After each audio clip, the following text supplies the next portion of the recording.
बहुत सारे बच्चों में उम्र के मुख्तलिफ हिस्से में उनके चेहरे पे या उनके जिस्म पे खुश्की के वाइट पैचेस बनते हैं, जिसको बहुत सारे वालिदैन और अज़ीज़ कैल्शियम की कमी या किसी चीज़ की कमी की वजह समझते हैं। तो इस वीडियो में हम ये जानेंगे कि ये जो खुश्की के पैचेस जिस्म पे या फेस पे बनते हैं, इसकी क्या वजह होती है और इसका आसान हल क्या है।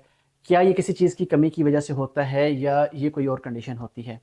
मेरा नाम डॉक्टर अवैज़ा ख्वाजा है और मैं कंसल्टेंट चाइल्ड स्पेशलिस्ट हूँ। देखा यह गया है कि बहुत सारे बच्चों में चेहरे पे और बॉडी के ऊपर खुश्की के वाइट पैचेस बनते हैं, जिसको बहुत सारे वालिदैन ये समझते हैं कि शायद ये कैल्शियम की कमी की वजह से है। और ये जिन बच्चों का जो कलर थोड़ा डार्क है या गंदमी है, उनमें ये ज़्यादा प्रोमिनेंट या वाज़ेह होते हैं, और जिनकी स्किन फेयर होती है उनमें ये निशानात कम नज़र आते हैं। इस कंडीशन को पिट्रियासिस एल्बा कहते हैं। ये एक तरह की एक्जिमा या स्किन की एलर्जी की एक किस्म होती है। ये एक तरह का माइल्ड किस्म का डर्मेटाइटिस होता है और कुछ बच्चों में ये कॉम्प्लिकेट होता है सुप्रेडेड फंगल इन्फेक्शन की वजह से, यानी कि इसके ऊपर फंगस की इन्फेक्शन भी लग सकती है और इसको टीनिया वर्सिकलर कहते हैं।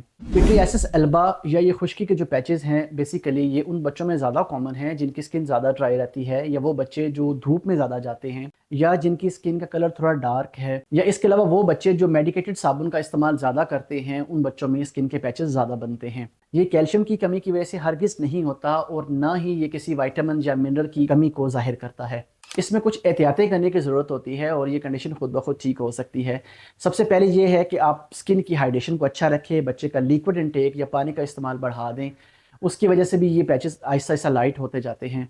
इसके अलावा स्किन के ऊपर कोई लुब्रिकेटिंग एजेंट या मॉइस्चराइज़र एजेंट लाजमी इस्तेमाल करें, जैसे लोशंस मिलते हैं या क्रीम्स मिलते हैं, वो आप चेहरे के ऊपर बार बार अप्लाई करें। तो सबसे बेहतरीन मिसाल जो है वो पेट्रोलियम जेली या वैसलीन है, जो घरों में आम मिलती है, वो बच्चों की स्किन के ऊपर बार बार लगाएं। इससे खुश्की के पैचेस और निशान कम होते जाते हैं। इसके अलावा टीवी कमर्शियल्स में चलने वाले जितने भी एंटीसेप्टिक जरासीम कुश साबुन दिखाए जाते हैं, आप कोशिश करें कि वो बच्चों की स्किन के ऊपर ना इस्तेमाल करें, स्पेशली फेस के ऊपर। इसकी वजह से भी खुश्की ज़्यादा होती है और ये निशानात ज़्यादा प्रोमिनेंट होते हैं, या स्किन की ड्राइनेस की और बहुत सारी कंडीशंस हो सकती हैं। इसके अलावा बच्चों को धूप में भेजने से पहले लाजमी बच्चों के जो एक्सपोज्ड एरियाज़ हैं, फेस है, आर्म्स हैं या फीट हैं, वहाँ पे लाजमी सन ब्लॉक का इस्तेमाल करें। ये मार्केट में मुख्तलिफ नाम के साथ आते हैं। जो बच्चे रिस्पॉन्ड नहीं कर रहे, उनको आप 1% हाइड्रोकॉर्टिसोन जो लो डोज या माइल्ड स्टीरॉयड हो तो वो इस्तेमाल करवा सकते हैं। इसके अलावा अगर सुपरएडेड फंगल इन्फेक्शन साथ है तो उसमें टॉपिकल एंटीफंगल्स भी इस्तेमाल की जाती है। अगर आपके बच्चे में ये कंडीशन है और ये सारी एहतियातों के बावजूद आपका बच्चा बेहतर नहीं हो रहा, तो बच्चों के डॉक्टर को लाजमी विजिट करें। अस्सलाम वालेकुम।